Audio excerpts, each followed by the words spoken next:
So with no further ado, maybe you can turn the spotlights down so they can see the testimony better. So we're going to hear from Bonnie. And then after that, we'll do a closing song and a closing prayer.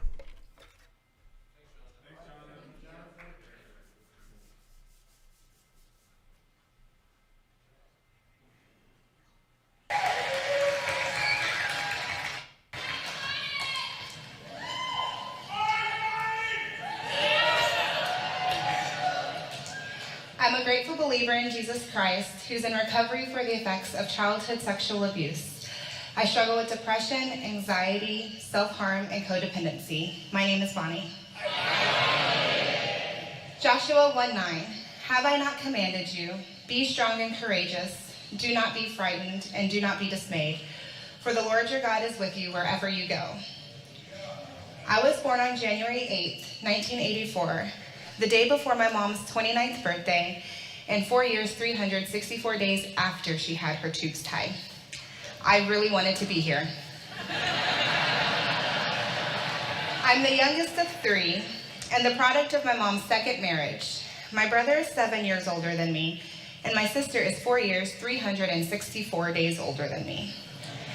Their father was an abusive alcoholic, and my mom divorced him shortly after my sister's third birthday. I was abandoned before I was even born. I have never met my biological father.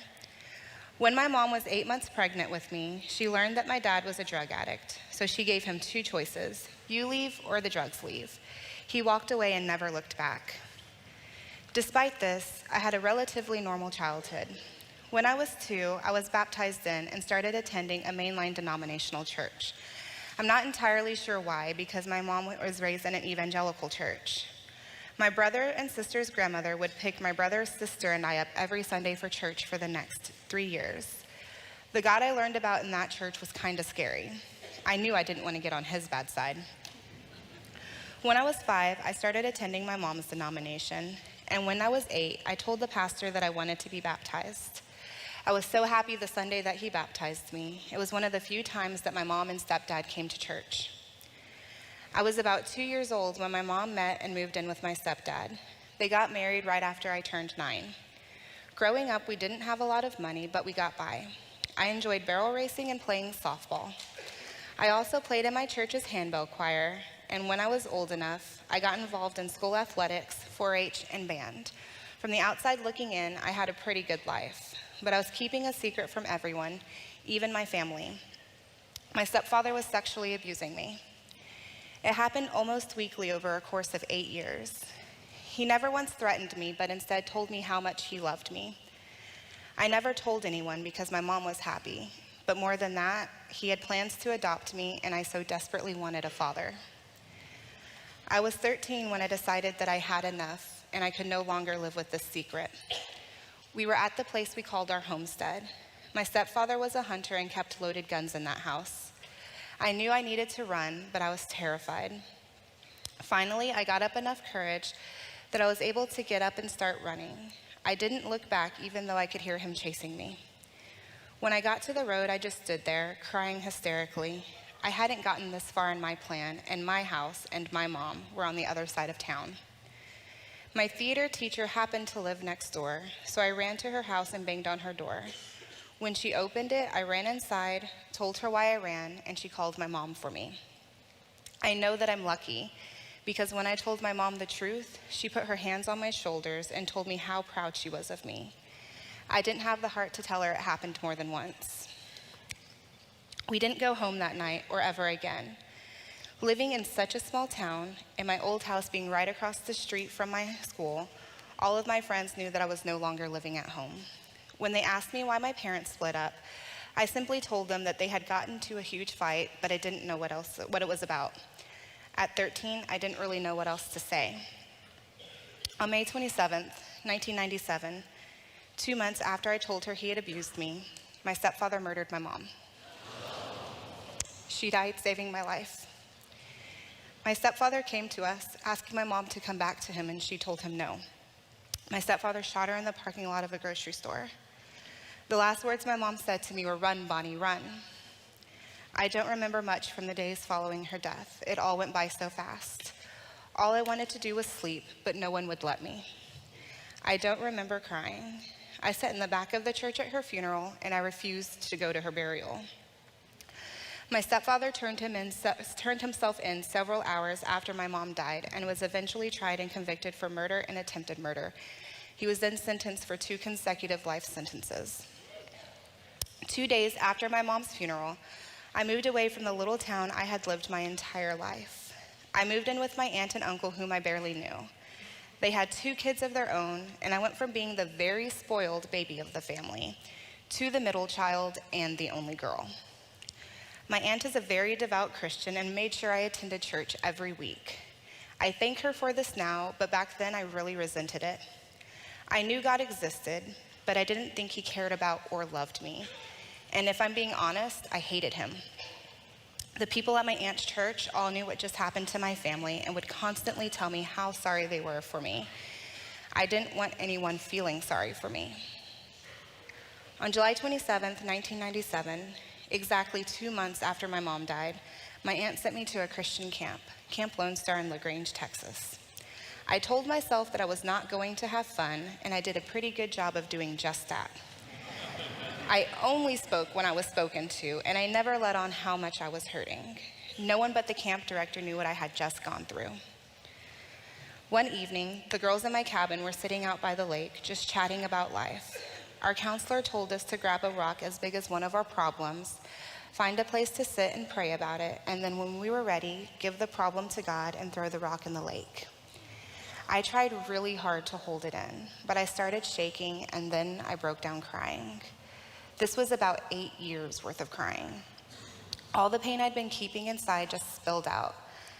I looked at the counselor and said, "There isn't a rock as big as my problem." And she simply hugged me. I told her how my mom died, and she didn't try to comfort me by saying everything was going to be okay. She just held me tighter.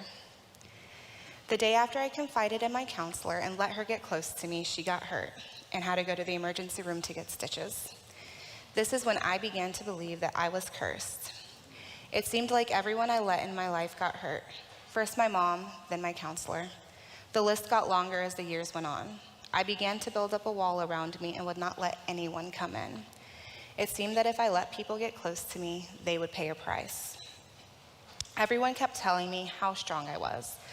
I was told by many well-meaning adults, "When I grow up, I want to be like you." But I was only strong because it seemed like that's what everybody expected of me. Inside, though, I was hurting so much. I had this constant pain in my chest, like my heart was always breaking. In high school, I kept myself so busy that I didn't have time to think about the pain of my childhood. Before the school year started, I had volleyball, followed by basketball, softball, and track. On top of my school extracurricular activities, I played on a year-round softball team, did both dance and tumbling, was in my church's handbell choir, and was a leader for my high school youth group. I was usually out of the door by 5:30 a.m. and didn't return until around 6:30 p.m. at the earliest. That left time for homework, dinner, and bed. It was the summer before my senior year that I started to self-harm. I was at camp and I carved 3 crosses into my right ankle. The pain I constantly had in my chest left just for a little bit. I finally discovered an outlet for my pain without letting anyone know that I was actually in pain. For a long time, I would only cut my ankles. It was easy to hide.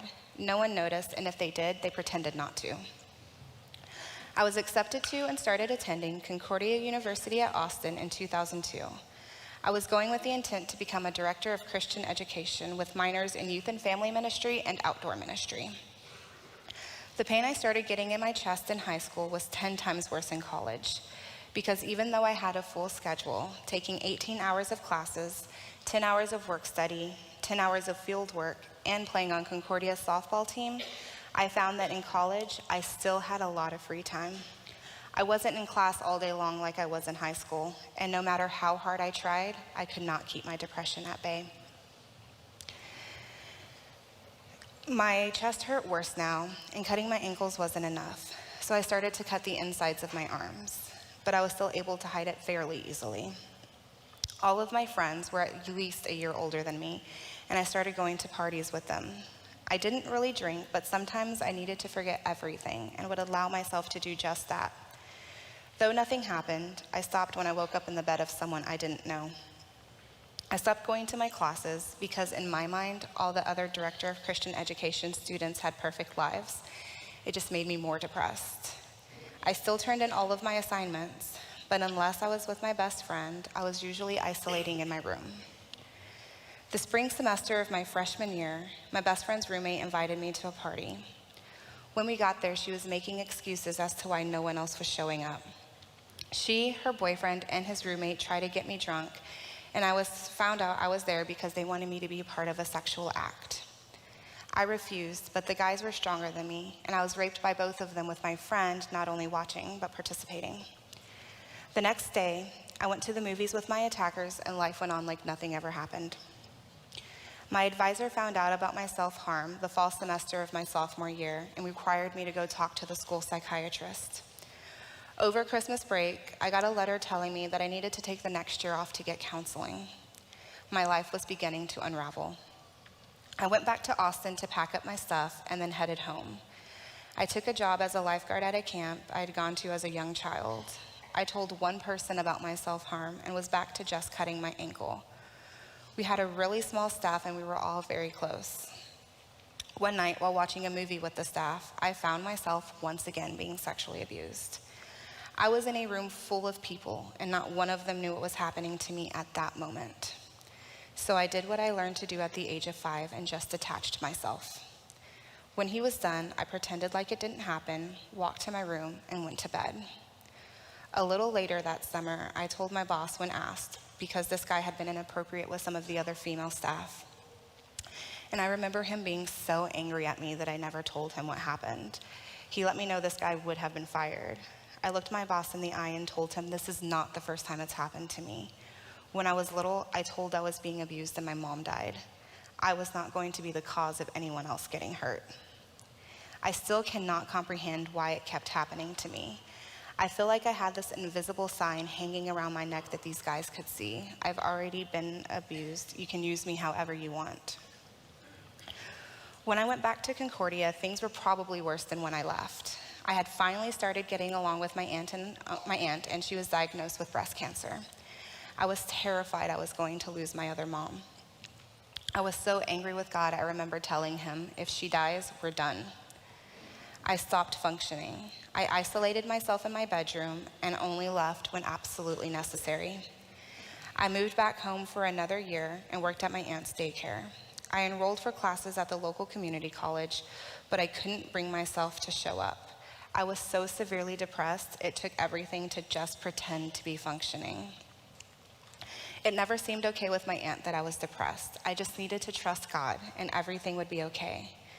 Lying about how I was doing turned out to be a lot easier than I thought it would be. French author François de La Rochefoucauld said, "We are so accustomed to disguise ourselves to others that in the end we become disguised to ourselves." This quote described me perfectly for the next several years. Many people I've met in Celebrate Recovery got into the program because something traumatic has happened to get them here. Although I have had my share of traumatic events, and they are the reason I'm in recovery, it wasn't any one event that got me into Celebrate Recovery. It was just a discussion about a book. I was hanging out with some friends, watching a University of Texas basketball game, and she asked if I had ever read it. I told her I had, but it was hard because it hit so close to my personal life. Apparently, in the 4 years I had known her, I never mentioned anything about my past to her. What followed was an awkwardness that usually follows when people find out about my childhood. We dropped the subject since we weren't in a good place to talk in depth about it. But when I got home that night, I sent her a big chunk of my story. Her response was 6 words. "Have you heard about Celebrate Recovery?"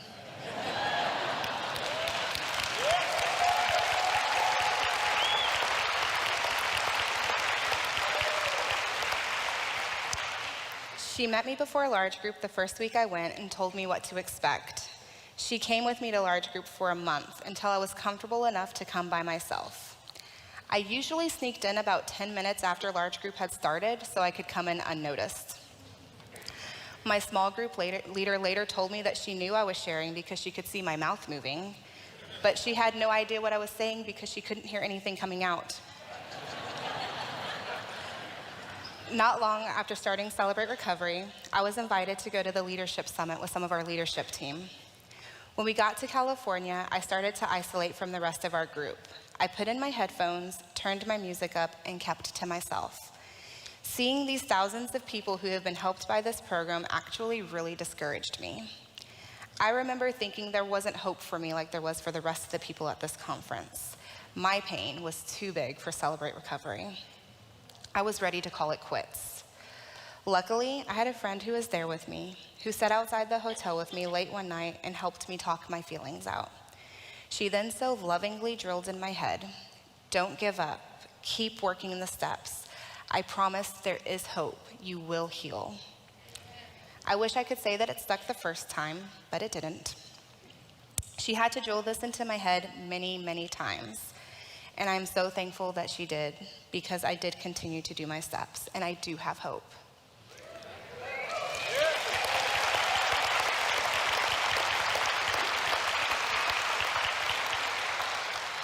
I follow the 12 steps for survivors of abuse. Step 1 for me was walking into my step study group for the first time. I admitted I was powerless over the past, and as a result, my life had become unmanageable. Living as if everything was okay wasn't really working for me. And it was a huge step for me to admit that I wasn't okay, because no one had ever let me do that. Doing my 4th step, I made a searching and fearless moral inventory of myself, realizing all wrongs could be forgiven. I renounced the lie that the abuse was my fault. This was a hard but healing step in my recovery process. While doing my inventory, I realized that for the past 12 years, I blamed God for my abuse, and I blamed God for my mom's murder. I blamed myself for my abuse, and I blamed myself for my mom's murder. But for the past 12 years, I had let my stepfather off the hook. I never once made him take responsibility for his actions. With my sponsor's help, I was able to write "not guilty" for my part.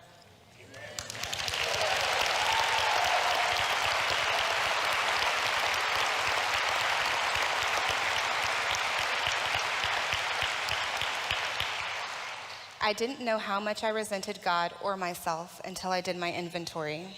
I know I have hurt a lot of people by keeping them at arm's length, but I discovered the patterns of why I did this. Step 9 states, we extend forgiveness to ourselves and to others who have perpetrated against us, realizing this is an attitude of the heart, not always confrontation. Make direct amends, asking forgiveness from those people we have harmed, except to do so would harm them or others. On May 28, 2009, we had our forgiveness lesson in large group. I made a decision on this night, one that I never imagined I could do, one that I could not have done without the help of God. I forgave my stepfather. Yay.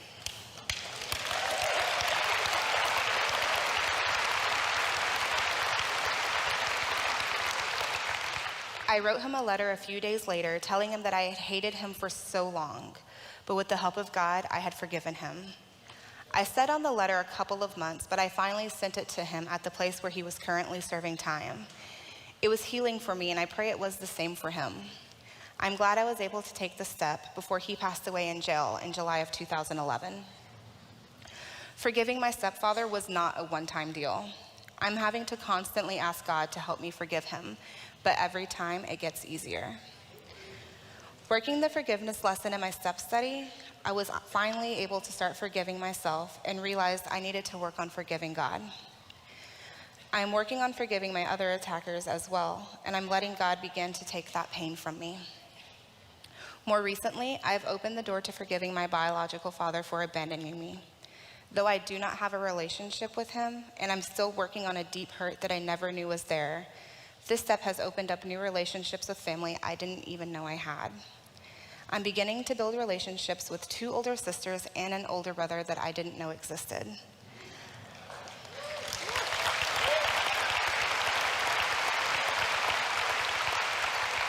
I'm also getting to know my many aunts, uncles, nieces, nephews, and cousins on my dad's side who really want to get to know me and make it a point to let me know they love me. I still struggle. I'm nowhere near where God wants me to be, but I'm working on it, and I trust God more now. I still get angry with him, but he is a big God, and he holds me close when all I want to do is beat his chest with anger, fear, and frustration. And when I'm spent, he lets me cry on his shoulders. I know he cares for me, and I now take to heart the verse I chose for my confirmation. And surely I'm with you always, to the very end of the age. Matthew 28:20. Before Celebrate Recovery, my automatic response when I was hurting was to control my pain in one of two ways. Just pretend I wasn't hurting, or control my pain by hurting myself. I have 14 tattoos, and all of them have significant meaning to me. But I got most of them at times when I was really hurting and in need of release. Someone once told me, as much as you like to hide your pain, you wear it all over. I have an amazing support team. And when I do feel like I want to fall into my old ways of coping, they're just a phone call away. My first Celebrate Recovery meeting was February 5th, 2009, and I'm so glad I walked through the doors that night. I have not cut in 4 years and 8 months.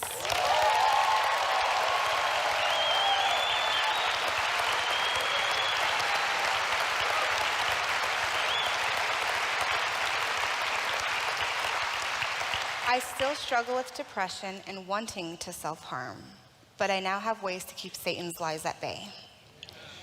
In Celebrate Recovery, you will hear the saying a lot, don't quit before the miracles happen. Specifically to the newcomer, I encourage you to stay. Share with us your hurts and your struggles, your hopes and your achievements. In turn, let us share our hurts and our struggles, our hopes and our achievements. Let us walk with you, because though you may not see it now, there is a light up ahead, and with it comes a peace that you may have never felt before.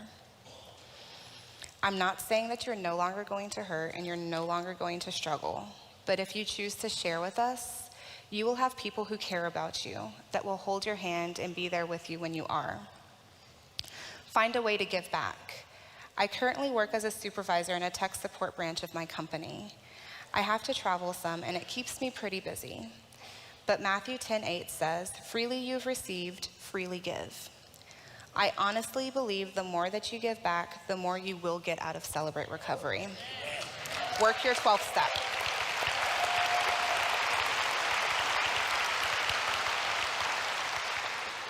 My favorite way to serve and Celebrate Recovery is serving the teens.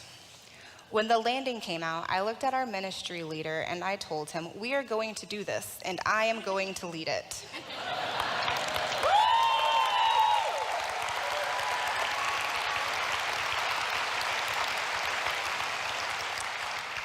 We are finishing up our 5th year in 3 weeks, and it continues to be the thing that I love the most. I can be absolutely exhausted, but when I walk through the doors to start setting up on Thursday evening, it's like none of the rest matters. I love seeing the changes in my teens as they continue to come back. I am so passionate about this program because when I was 13, I needed this program and I didn't have it. And I think it could have kept me from making choices that I look back at now and feel so ashamed from. The teens I see coming through this program teach me so much and help me continue to grow. It's true what they say, God never wastes a hurt. I also have the pleasure of serving as the South Central Landing rep, and I enjoy helping get this amazing program started with other people's CRs. I'm going to close today with my favorite Bible verse that I feel sums up God's redemption story in my life. You intended to harm me, but God intended it for good. What is now being done, the saving of many lives. Genesis 50:20.